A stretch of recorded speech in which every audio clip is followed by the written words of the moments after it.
नमस्कार दोस्तों, आपका स्वागत है मेरे चैनल पर। आज सुनेंगे कहानी माँ का फैसला। एल डोर बेल की आवाज़ सुनकर मोहन अपनी पत्नी से बोला, देखो जरा जाकर कौन है। पत्नी गेट पर गई और दरवाजे में बने होल से आंख सटाकर देखा, फिर बिना गेट खोले ही जल्दी से वापस आ गई। आकर पति से बोली, तुम्हारी माँ है और साथ में तुम्हारी दादी को भी यहीं ले आई हैं। मोहन बोला, दादी को क्यों ले आई है? वो तो गांव में चाचा जी के पास रह रही थी ना। पत्नी बोली, बुढ़िया सठिया गई है, खुद के रहने का ठिकाना नहीं है, और साथ में श्मशान में पैर फैलाए बैठी अपनी सास को भी यहीं ले आई है। डोर बेल अभी तक बज रही थी। आवाज़ सुनकर मोहन का बड़ा भाई सोहम भी आ गया। बोला, डोर बेल बज रही है, तुम लोगों को सुनाई नहीं दे रहा है क्या? मोहन बोला, भैया माँ गांव से लौट आई है, साथ में दादी भी हैं, अब तो उनके लिए 2 कमरे खाली करने पड़ेंगे। सोहम बोला, दोनों एक कमरे में रह लेंगी, तेरे पास जो स्टोर रूम है वह दे देना। मोहन बोला, स्टोर रूम में 2 खाट नहीं आएगी, माँ का कमरा आपके हिस्से में आया है, आप वही कमरा उन्हें लौटा दो, माँ के मरने के बाद उसे वापस ले लेना। डोरबेल अब भी बजती जा रही थी, लेकिन यह लोग दरवाज़ा खोलने के बजाय आपस में बहस किए जा रहे थे। सोहम बोला, तू क्या चाहता है? दोनों का खर्चा मैं अकेला उठाऊं? शोर सुनकर सोहम की पत्नी भी वहां आ गई थी। बोली, कब से डोरबेल बज रही है, आप लोग खोल क्यों नहीं रहे हैं? आखिर कौन है बाहर? कोई भिखारी है क्या? आप लोग खोल क्यों नहीं रहे हैं? सोहम अपनी पत्नी से बोला, जाकर गेट खोल दे, बाहर तुम्हारी सास और दादी सास खड़ी है। बड़ी बहू ने गेट खोला तो सरला देवी अपनी सास के साथ खड़ी थी। बोली, बहू, गेट खोलने में इतनी देर क्यों लगा दी? कब से घंटी बजाए जा रही हूं। बड़ी बहू बोली, खाना खाने के बाद आंख लग गई थी माँ जी। सरला देवी जब सास के साथ अंदर आई तो देखा दोनों बेटे हॉल में बैठे हैं, छोटी बहू भी उनके पास खड़ी है। सरला देवी को मांजरा कुछ समझ में नहीं आया। पहले उसने अपनी सास को अपने कमरे में छोड़ा, फिर वापस आकर बोली, तुम सब यहीं हॉल में बैठे थे तो फिर गेट क्यों नहीं खोला? छोटी बहू बोली, गेट कैसे खोलते माँ जी, आपने तो हमें टेंशन में डाल दिया।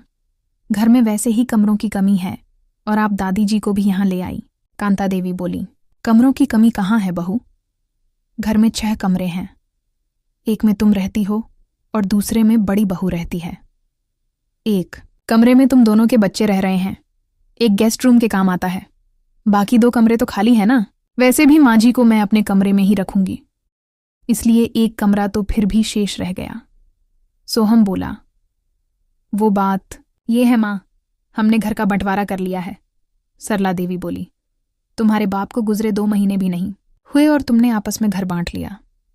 खैर, बांट लिया ठीक है, आदमी तो हम उतने ही हैं, कमरे कम कैसे पड़ेंगे? मोहन बोला, दोनों के हिस्से में 3-3 कमरे आए हैं माँ, एक हम पति पत्नी को चाहिए, एक मेरे बच्चों को चाहिए और एक कमरा मुझे गेस्ट रूम के लिए चाहिए। सरला देवी बोली, ऐसा करो बेटा, दोनों भाई गेस्ट रूम एक ही रख लो, तुम्हारी पत्नियां भी आपस में बहनें हैं, इसीलिए दोनों के गेस्ट भी सेम हैं। 2 गेस्ट रूम की क्या जरूरत है? सोहम बोला, माँ आप स्टोर रूम में रह लो, वहां जमीन पर गद्दे बिछा देंगे। माँ बोली, स्टोर रूम बहुत छोटा है बेटा और ना ही उसमें कोई खिड़की है, वहां पर तो बहुत घुटन हो जाएगी, मैं अपने कमरे में ही रहूंगी। फिर सरला देवी अपने कमरे में आ गई। सास का बड़ा बेटा यानी सरला का पति चल बसा था। बेटे के निधन से दुखी होकर सास बीमार पड़ गई थी। सरला देवी अपनी सास को बहुत चाहती थी, कैसे ना चाहती। आखिर सरला देवी की सास ने उसे बेटी से बढ़कर चाहा था, उसे प्यार किया था, और एक अच्छी लड़की तो होती ही ऐसी है जो उसे सच्चा प्यार और दुलार दे, उसे वह जी जान से प्यार करने लगती है। ठीक उसी तरह सरला देवी अपनी सास से भी बहुत प्यार करती थी, उसका बहुत ख्याल रखती थी, इसलिए सास की देखभाल करने के लिए ही गांव गई थी। 1 महीने बाद वापस आई तो सास को भी अपने साथ ले आई थी, क्योंकि उसे अपनी देवरानी पर भी पूरा भरोसा नहीं था कि वह सास की ढंग से देखभाल कर लेगी, मगर घर का वातावरण देखकर वह डर गई थी। आज पहली बार उसे खुद के बेटे पराये लग रहे थे। सरला देवी ने अपना कमरा देखा। अभी तक उसका सामान वैसे का वैसा रखा हुआ था। दीवार पर पति की फोटो अब भी लगी हुई थी। फोटो मुस्कुरा रही थी। वह फोटो के सामने खड़े होकर धीरे से बुदबुदाई, आज तो आपके बेटे मुझे अजनबी से लग रहे हैं जी। ऐसे लग रहा है जैसे मैं किसी पराये घर में आ गई हूं। रात को लेट तक सरला देवी खाने का इंतजार करती रही, मगर 9-11 बजे तक खाना नहीं आया। वह उठकर रसोई में गई तो देखा दोनों बहुओं ने रसोई को भी 2 हिस्सों में बांट लिया था। 2 गेट निकाल लिए थे। सरला देवी बोली, बहू अभी तक मेरे कमरे में खाना नहीं भिजवाया। मेरी सास के लिए मैंने खिचड़ी बनाने के लिए भी आवाज लगाई थी। खिचड़ी बनाई क्या? छोटी बहू बोली, माँ जी, मेरा 6ठा महीना चल रहा है, रोटियां बनानी ही मुश्किल है। आप दीदी से पूछो खिचड़ी बनाई क्या? बड़ी बहू बोली, खिचड़ी तो मैंने भी नहीं बनाई, मुझे फुर्सत ही कहाँ मिली। ऐसा करो, आप खुद ही बना लो, आप ही उस हड्डियों के ढांचे को यहां उठाकर लाई हो। ऐसी बात सुनकर कांता देवी को गुस्सा आ गया। बोली, जुबान संभाल कर बात कर बड़ी बहू, वह मेरी सास है, मेरी माँ से भी बढ़कर है वह मेरे लिए। उसके लिए कुछ कहा तो मुझसे बुरा कुछ नहीं होगा। बड़ी बहू बोली, उस बूढ़ी के बारे में कुछ बोलूंगी तो क्या कर लेंगी आप? यहां आपकी रोटियों का खुद ही ठिकाना नहीं है और आप एक बोझ और उठा लाई। आंखें मत दिखाओ माँ जी। अब आपके दिन गए कहते हुए बड़ी बहू रसोई को कुंडा लगाकर अपने कमरे में चली गई। फिर छोटी बहू ने भी वही किया जो बड़ी बहू ने किया। उसने भी अपनी रसोई को कुंडा लगाया और वह भी अपने कमरे में चली गई। ये सब देखकर सरला देवी के पैरों में जान ही नहीं रही। वह वहीं आंगन में बैठ गई। आंखों में आंसू झिलमिला आए थे। वह वापस अपने कमरे में गई। फिर गांव से जो टिफिन बनाकर लाई थी उसे खोला। अभी रोटियां और सब्जी खाने के लायक बची थीं। सरला देवी बाहर गई। घर के सामने दुकान थी, वहां से 2 थैली दही की खरीदी। फिर वापस आकर दही में रोटी चूर कर सास को चम्मच से खिलाने लगी। पहला निवाला मुंह में जाते ही सास ने कहा, दोनों बेटे और बहू हाथ से निकल गए। सरला सास को 90 साल हो गए थे दुनिया देखते हुए। उसने अनुभव से ही जान लिया था कि घर का मामला खराब है। सरला बोली, ऐसा कुछ नहीं है माँ जी, आप बेवजह शक कर रही हो। सास बोली, बेटा, जब उन्होंने हमें गेट पर इतनी देर खड़े रखा मैं तभी समझ गई थी। फिर अंदर आई तो मेरे दोनों पोतों ने मेरी तरफ देखा भी नहीं। जिनका पूरा बचपन मेरी गोद में गुजरा था वे मुझे पहचान ही नहीं रहे थे। मैं तभी समझ गई थी कि यह पराये हो गए हैं। मुझे सुबह वापस गांव ले चल बेटा, शहर की आबोहवा ठीक नहीं है। सरला की आंख भर आई, बोली, पता नहीं मेरे परवरिश में क्या कमी रह गई थी माँ जी। सास बोली, कमी तेरी परवरिश में नहीं है बहू, कमी शहर की हवा में है। तू मन खराब मत कर, तू तो बहुत अच्छी है बेटा। कहते हुए सास बहू के सर पर हाथ फेरने लगी। थोड़ा अपनापन मिला तो सरला की आंखों से टपक टपक कर आंसू बहने लगे। रात को आकर बेटों ने यह भी नहीं पूछा कि माँ और दादी तुमने खाना खाया या नहीं।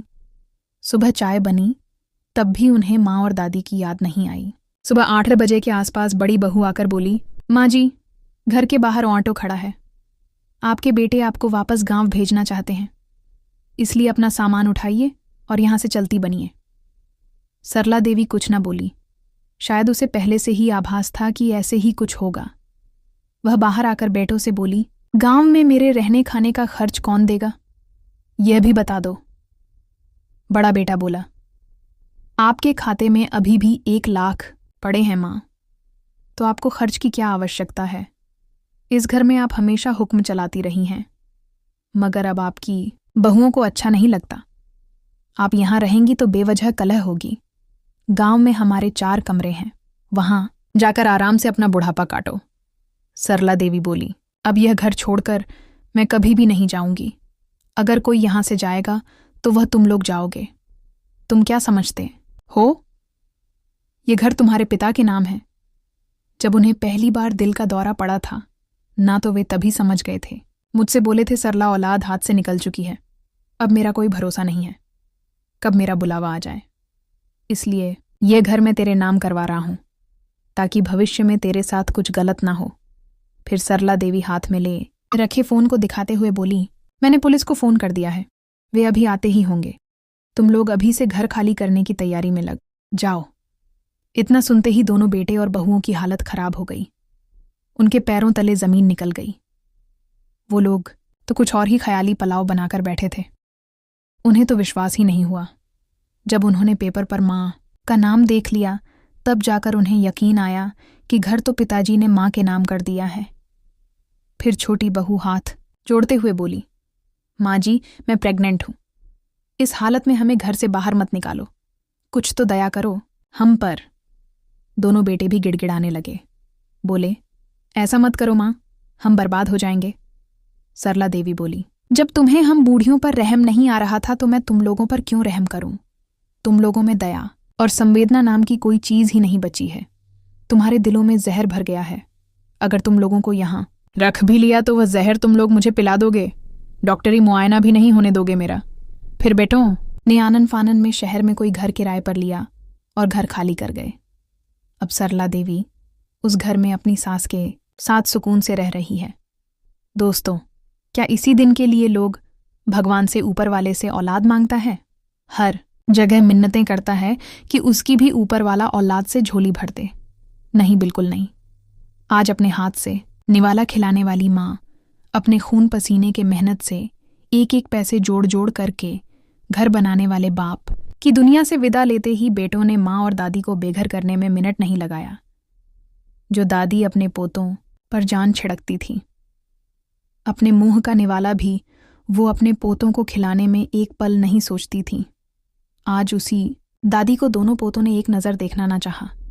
इस कलयुग की दुनिया में पैसा इतना बड़ा हो गया है तो सोच ले, आगे हर किसी की औलाद है, वह भी यही सब देख रही है और सीख रही है।